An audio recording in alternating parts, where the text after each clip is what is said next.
عباس کونین امام زمانہ علیہ السلام بآواز بلند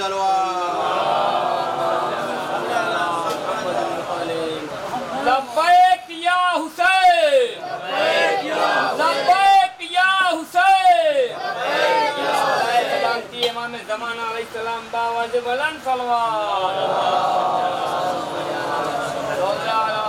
محمد علی محمد.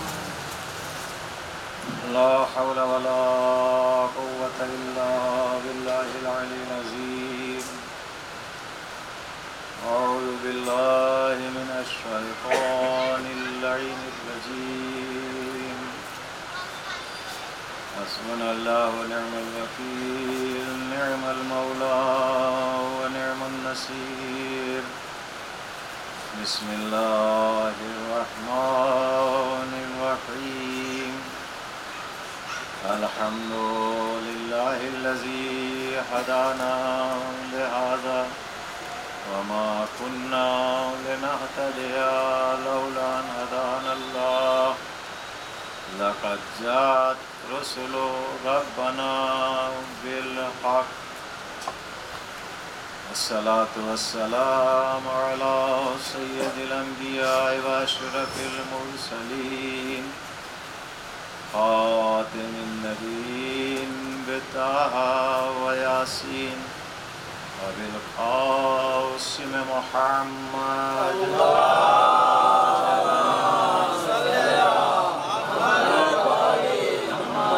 ثم الصلاة على أهل بيته الطيبين الطاهرين المعصومين المنتخبين المنتجبين المظلومين الغر الميامين، ولعنة الله على أعدائهم وغاصب حقوقهم أجمعين. أما بعد فقد قال حسين بن علي عليه السلام: خرجت لإصلاح أمة جدي رسول الله صلى الله عليه وآله وسلم ولإصلاح أمة أبي علي أمير المؤمنين. درود بھیجو محمد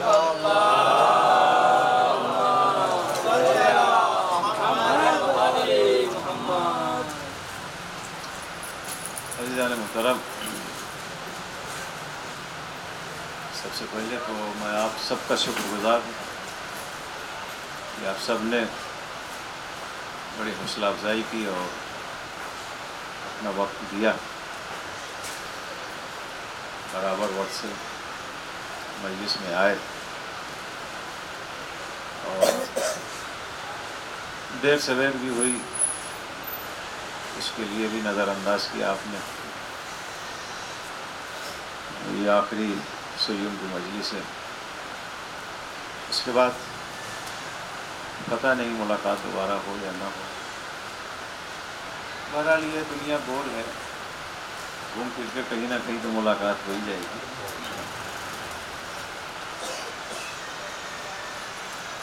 یہ ذکر حسین ایسا ذکر ہے کہ اس کو جتنا دبایا جائے اتنا ہی یہ ابھرتا ہے. آج میں نے اپنے موضوع کو بالکل ہی الگ ہٹ کے اور بالکل چینج کر کے اس لیے میں پیش کر رہا ہوں تاکہ حسین کا اور کربلا کا مقصد کچھ ہمارے بچوں کے سامنے آ سکے. دیکھیں، امام حسین علیہ السلام کے سلسلے میں دشمنوں نے جو یزید کے رشتہ دار ہیں، یزید کو بچانے کے لیے بڑی کوشش کی اور اسی میں امام حسین علیہ السلام کو پتہ نہیں کیا کیا لکھ دیا. کہ وہ تو دو بادشاہوں کی جنگ تھی، امام حسین علیہ السلام تو بادشاہی کے لیے گئے تھے اور فلاں ٹھہرا دیا. امام حسین علیہ السلام نے آج کے لکھے ہوئے ہر سوال کا جواب 1400 سال پہلے دے دیا. بہت سارے جوابات ہیں، میں ساری چیزیں تو نہیں پیش کر سکتا. اور اس میں ایک سوال یہ بھی آتا ہے کہ ٹھیک ہے امام حسین علیہ السلام دین کے لیے لڑے، لیکن اتنی بڑی جب طاقت سامنے تھی اور حسین کے پاس جب چند لوگ تھے تو اتنی بڑی طاقت سے ٹکرانا نہیں چاہیے، ہے نا؟ میں سارے سوالوں کا جواب ایک واقعے سے دیتا ہوں۔ امام حسین علیہ السلام جب چلنے لگے تو سارے بڑے بڑے دگگج رسول کے صحابی رشتہ دار سب موجود تھے، یہاں تک ابن عباس بھی تھے، محمد حنفیہ، سب لوگوں نے اپنے اپنے حساب سے امام حسین علیہ السلام کو سمجھانے کی کوشش کی۔ تو امام نے چلنے سے پہلے خطبہ دیا مدینہ میں، اور اس کے جملے کچھ یوں تھے کہ میں جو نکل رہا ہوں، جا رہا ہوں، تو میرا جو مقصد ہے وہ بیان کر دوں۔ نہ میں جنگ کے لیے جا رہا ہوں، نہ مجھ کو تخت چاہیے، نہ تاج چاہیے۔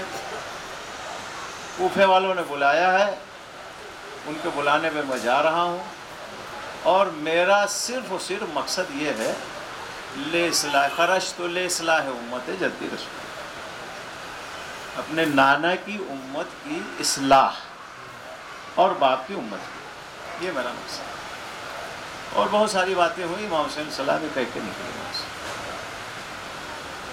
اب یہاں پہ سوال ہے کہ ٹھیک ہے، آپ اصلاح کرنے جا رہے تھے، تو جب اتنی بڑی طاقت سامنے آ گئی تھی تو آپ کو یا پیچھے ہٹ جانا چاہیے تھا یا کوئی دوسری مسئلے سے کام لیتے، لیکن ٹکرانے کی ضرورت نہیں تھی، اس لیے ٹکرانے کا مطلب نتیجہ ہی پتہ تھا کہ سب شہید ہو جائیں گے۔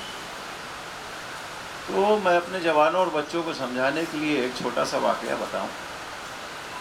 سب سے پہلے تو یوں سمجھ لیجئے آپ، پوری دنیا میں جتنا بھی انسان ہے، چاہے کسی ملک کا ہو، چاہے کسی بھی مذہب کا، 3 کوالٹی پائی جاتی ہے، 3 طرح کے 3 قسم کے لوگ ہیں پوری دنیا کا سارا انسان ملا کے۔ ایک قسم وہ ہے کہ جو اتنی دیندار ہوتی ہے کہ ہر کام خدا کے لیے کرتی ہے۔ ایک قسم وہ ہے، ایسے لوگ ہیں جو ہر کام خدا کے لیے، اپنے لیے کچھ نہیں۔ اس قسم میں بڑے کم لوگ پائے جاتے ہیں، گنتی کے۔ اور دوسری قسم وہ ہے، دوسری نہیں تیسری، دوسری بعد میں بتاؤں گا۔ تیسری قسم وہ ہے کہ جو کوئی بھی کام خدا کے لیے کرتے ہی نہیں، یا اپنے لیے یا شیطان کے لیے۔ اب جب دو الگ الگ یہ بات سمجھ میں آ گئی تو بیچ کی بات خود ہی سمجھ میں آ جائے گی۔ بیچ والی جو قسم ہے وہ بیچ ہی کی ہے، کبھی اللہ کے لیے، کبھی شیطان کے لیے۔ مطلب 6 دن سوتے رہیں گے اور 7ویں دن جو ہے جمعہ پڑھ لیں گے۔ یہ کون سے لوگ ہیں؟ یہ بیچ والے، 6 دن شیطان کے، 1 دن اللہ کا۔ تو یہ 3 قسم کے لوگ دنیا میں پائے جاتے ہیں۔ ایک وہ کہ جس کی زندگی کا ہر کام صرف خدا کے لیے، ایک وہ کہ جس کی زندگی کا ہر کام یا اپنے نفس کے لیے اور یا شیطان کے لیے، یعنی اللہ کے مخالف، اور باقی بیچ والے ہم لوگ بچے۔ اچھا، روز محشر بھی جب لوگ اٹھائے جائیں گے تو وہاں بھی حساب کتاب 3 طرح کا ہوگا، 3 طرح کا حساب۔ ایک وہ کہ جو اٹھائے گئے سیدھے جہنم میں، اور ایک وہ کہ جو اٹھائے گئے اور سیدھے جنت میں بغیر حساب کتاب۔ نہ ان کا کوئی حساب ہے نہ ان کا، یہ اٹھائے گئے سیدھے جنت، یہ اٹھائے گئے سیدھے جنت، اور بیچ والے ہم لوگ بچے۔ لائن لگے گی، حساب کتاب ہوگا، ترازو پہ ہمارے جو اعمال رکھے جائیں گے، اس کے بعد ایک فرشتہ آ کے بٹری کھول کے اعمال کی وہ چیک کرے گا کہ کیسا ہے، اس کی کوالٹی چیک کرے گا، خالی ڈھیر انبار تھوڑی دیکھے گا۔ لوگ یہی دھوکے میں تو ہیں کہ اعمال کا انبار لے لو، کوالٹی چاہے کوئی بھی ہو، چاہے چائنا ہو چاہے جاپان ہو،